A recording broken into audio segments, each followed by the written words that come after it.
আসসালামু আলাইকুম। আপনারা সবাই কেমন আছেন? আশা করি সবাই ভালো আছেন। আল্লাহর রহমতে আমিও ভালোই আছি। শেফামণি রান্নাঘরে সবাইকে স্বাগত। আজকে দেখাবো মজাদার এক সবজি খিচুড়ির রেসিপি। দেখেন আজকে কিভাবে সহজ পদ্ধতিতে রান্না করতেছি আমি। মুগ ডাল ও মসুর ডালের সমন্বয়ে খুব মজাদার এক খিচুড়ি রান্না করে দেখাবো। আমি প্রথমেই মুগ ডালটা ভেজে নিতেছি। আর মুগ ডালটা কিন্তু ভেজে নিলে একটা অন্যরকম ফ্লেভার আসে, খেতেও ভালো লাগে। সেই জন্য আমি মুগ ডালটা ভেজে নিতেছি। আর আমি যতটা পরিমাণ ডাল নিছি ততটা পরিমাণই চাল নিছি। আমি 2 কাপ চাল ও 2 কাপ ডাল, 1 কাপ মসুর ডাল আর 1 কাপ মুগ ডাল। এখন আমি সরিষার তেল দিয়ে দিলাম কিছুটা, আর 2টা বড় পেঁয়াজ দিয়ে দিলাম, বড় বড় 2টা পেঁয়াজ। আমি এটা কষিয়ে নেব। কষিয়ে খিচুড়িটা আজকে রান্না করব। আপনি হাতে মেখেও রান্না করতে পারেন, এক একটা রান্নার এক এক রকম টেস্ট।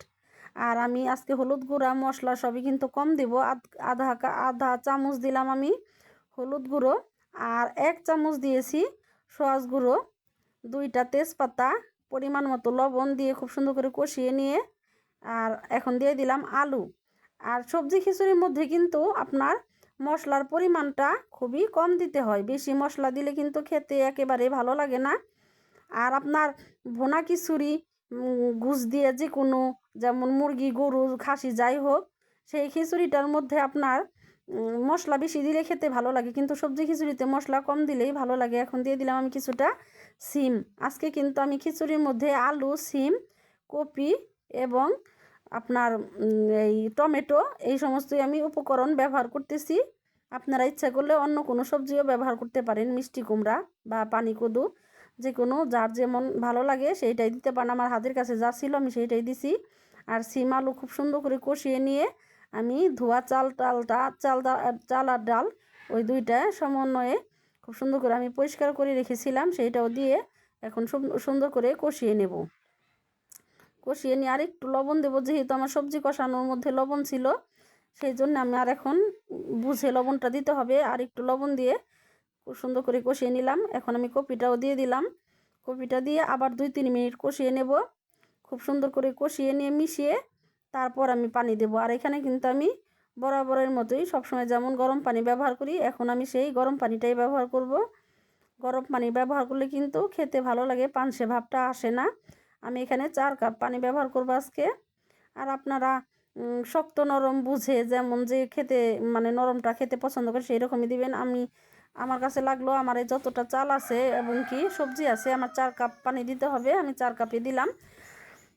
আমি এখন হঠাৎ করে খুব ঠান্ডা পড়ছে, আর এই ঠান্ডার মধ্যে কিন্তু খিচুড়ি খেতে খুবই ভালো লাগে। যেহেতু আমি আজকে কয়েকদিন ধরেই জায়গায় জায়গায় সবার মানে আত্মীয় স্বজনের বাড়িতে দাওয়াত খাইছি, সেই জন্য তেমন একটা রান্না বাড়ার কোনো হয়নি বাসায়।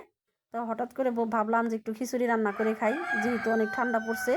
আর ঠান্ডার মধ্যে কিন্তু খিচুড়িটা খেতে খুবই ভালো লাগে। দিয়ে দিছি একটু বলক আসার পরে কিন্তু আমি একটু জিরে বাটা দিলাম। আর ওই খিচুড়িটা কিন্তু বলক আসার পরে জিরা বাটাটা দিলে খেতে খুব ভালো লাগে। আমার খিচুড়িটা দেখেন কত সুন্দর খুব ঘন হয়ে আসতেছে। এখন আমি কিছুটা টমেটো দিয়ে দিলাম। সস পাতাটা আমি একটু পরে ব্যবহার করব, বাগারের আগে আগে সস পাতা ব্যবহার করলাম। সস পাতা ব্যবহার করে কিন্তু তেমন একটা জাল দিলে খেতে ভালো লাগে না। আমার খিচুড়িটা দেখেন শেষ পর্যায়ে প্রায়। খিচুড়িটা খুব সুন্দর, এত সেন্ট বের হয়েছে। এখন আমি একটু বাগার দিয়ে নেব। আর একটু সরিষার তেল দিয়ে দিলাম।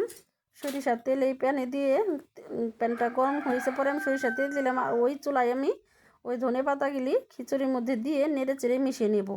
এই পাশের দিকে আমার তেলটা গরম হতে থাক, এদিকে আমি সস পাতাটা মিশিয়ে নিই।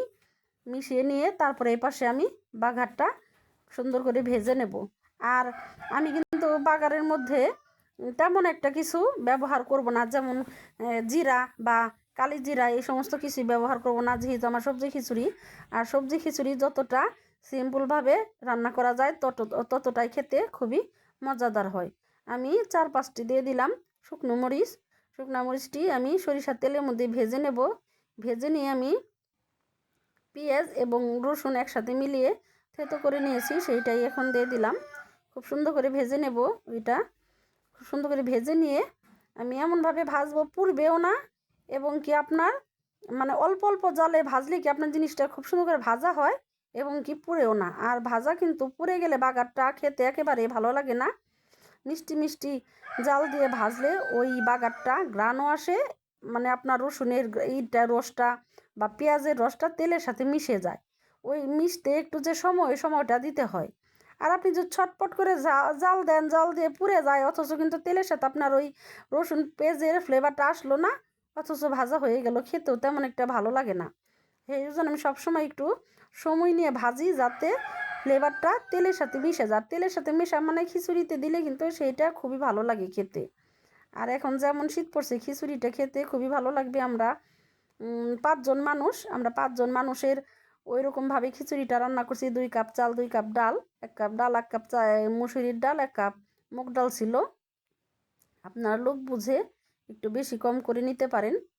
মশলাটা ওই হিসেবেই দিবেন। আর হলুদ গুঁড়ো কিন্তু সবজি খিচুড়ি মানে হলুদ গুঁড়া কম, আর সবজি খিচুড়ির মধ্যে কিন্তু হলুদ গুঁড়া বেশি হলে খেতে একেবারেই ভালো লাগে না, ওই জিনিসটা খেয়াল রাখবেন। আর আদা বাটাটাও একটু কম দেওয়ার চেষ্টা করবেন।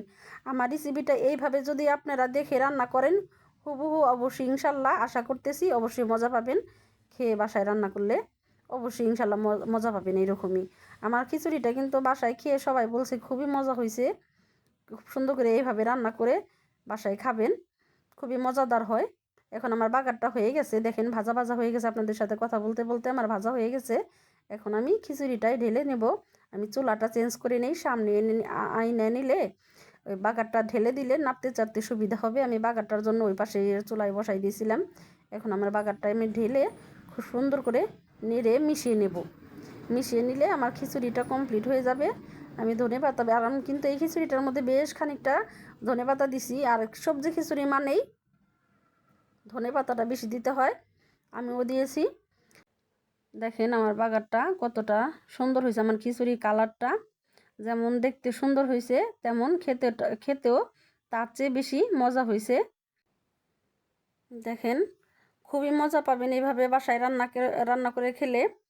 আর আমার রেসিপিটা যদি একটু আপনাদের কাছে ভালো লেগে থাকে, অবশ্যই লাইক এবং সাবস্ক্রাইব করে দিবেন।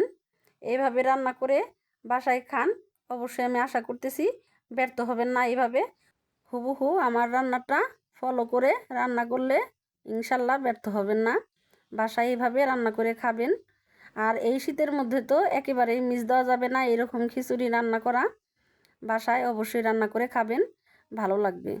আর আমার রান্নাটা দেখবেন একটু, এবং কি শেয়ার করে দিবেন, লাইক এবং কমেন্ট করবেন।